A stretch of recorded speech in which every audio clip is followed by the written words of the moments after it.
శ్రీ తెలుగు వాస్తు ఛానల్కి స్వాగతం.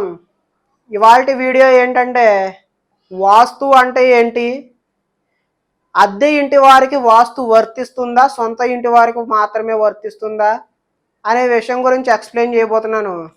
మన శాస్త్రాల ఆధారంగా వాస్తు అంటే దేవతలు కానీ మానవులు కానీ నివాసానికి ఉపయోగించేటటువంటి స్థలాన్ని ప్రాకారాదులు ఏర్పరచుకుని, ప్రాకారాదులు అంటే ప్రహారీ, అది కొంత భాగాన్ని తీసుకుని మనం బోర్డర్స్ అది ఏర్పాటు చేసుకుని మన నివాసం నిర్మించుకోవడానికి సేకరించినటువంటి స్థలాన్ని వాస్తువు అన్నారు.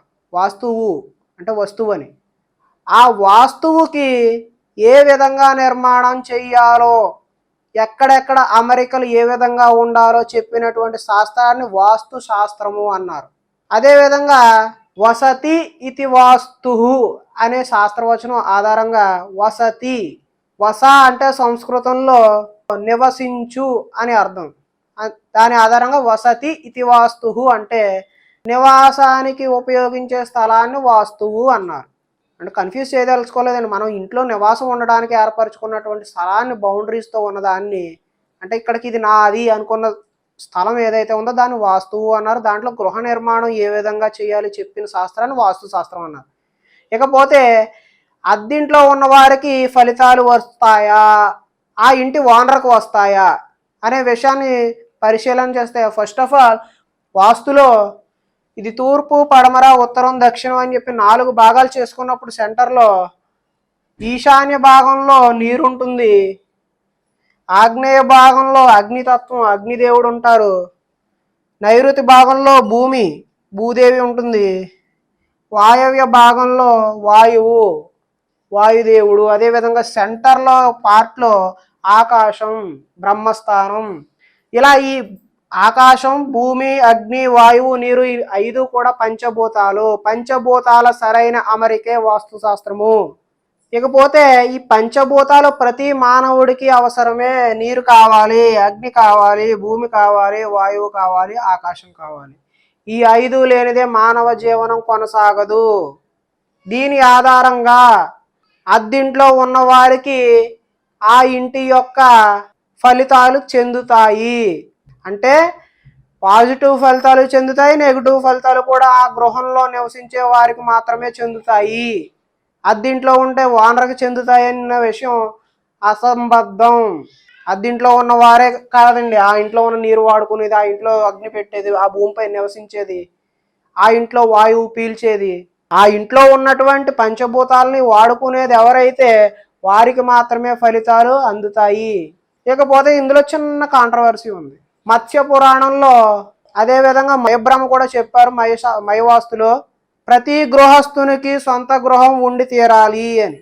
సొంత గృహం ఎందుకు ఉండాలంటే ఆ ఇంటి యందు ఏ సత్కార్యం జరిగినా, ఎటువంటి హోమం జరిగినా, దానం జరిగినా, పుణ్యం జరిగినా, పూజ జరిగినా ఆ ఇంటి యొక్క యజమానికే చెందును.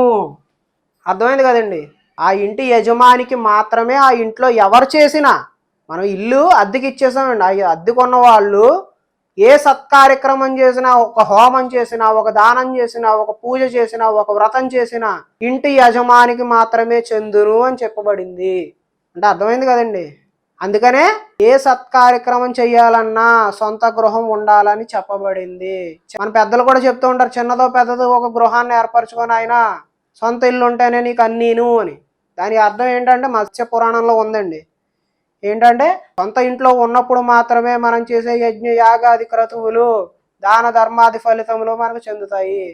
అద్దింట్లో ఉండి మీరు ఎన్ని చేసినా వ్యర్థమే. అదేంటంటే ముందు చెప్పిందేమో ఇవన్నీ కూడా ఫలితాలు, పంచభూతాలు మీరే కదా వాడుకుంటున్నారు, ఫలితాలు అద్దెకున్న వాళ్ళకి వర్తిస్తాయి అన్నారు. సత్కార్యక్రమాలు ఏమో మత్స్య పురాణం ప్రకారం ఇంటి యజమానికి వర్తిస్తాయి అన్నారు. దీని అర్థం ఏంటంటే సొంత ఇల్లు ఉండాలి ఎవరికైనా సరే. సొంత ఇల్లు ఉంటే మనకు ఆ సత్కార్యక్రమాలు, సత్ఫలితాలన్నీ మనకు అందుతాయి. అద్దింట్లో ఉన్నవారు ఇది వాడుకుంటారు కాబట్టి వీళ్ళు అనుభవిస్తారు. ఇదైతే నేను చెప్పేది ఏంటంటే అద్దింట్లో ఉన్న వాళ్ళకి ఫలితాలు రావని కాదండి. నేను చెప్పేది క్లియర్గా అర్థం చేసుకుని ఇంట్లో కన్ఫ్యూజ్ అవ్వద్దండి.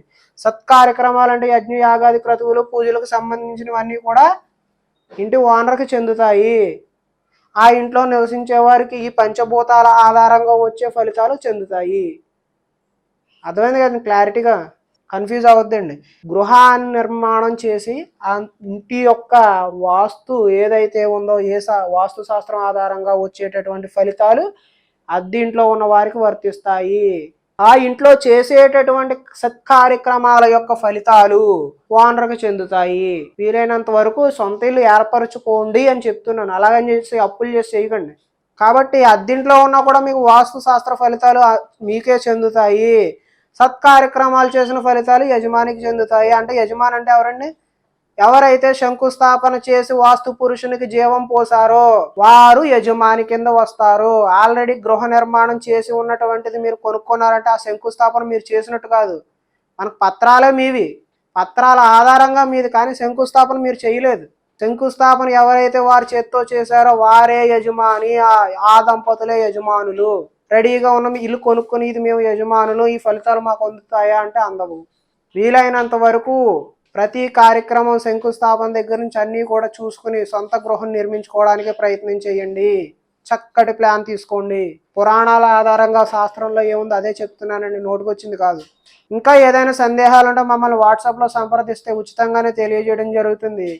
సందేహాల నివృత్తికి ఎటువంటి ఛార్జీలు వసూలు చేయబడవు. ప్లానులకు విజిట్లకు మాత్రమే ఛార్జీలు వర్తిస్తాయి. అవి కూడా చాలా రీజనబుల్గా ఉంటాయి. మా వీడియో కనుక నచ్చినట్లయితే లైక్ చేయండి. మా ఛానల్ ఎంతవరకు సబ్స్క్రైబ్ చేసుకోకపోతే సబ్స్క్రైబ్ చేసుకోండి. నేను మీ అశోక్ రెడ్డి, వాస్తు కన్సల్టెంట్. ధన్యవాదాలు.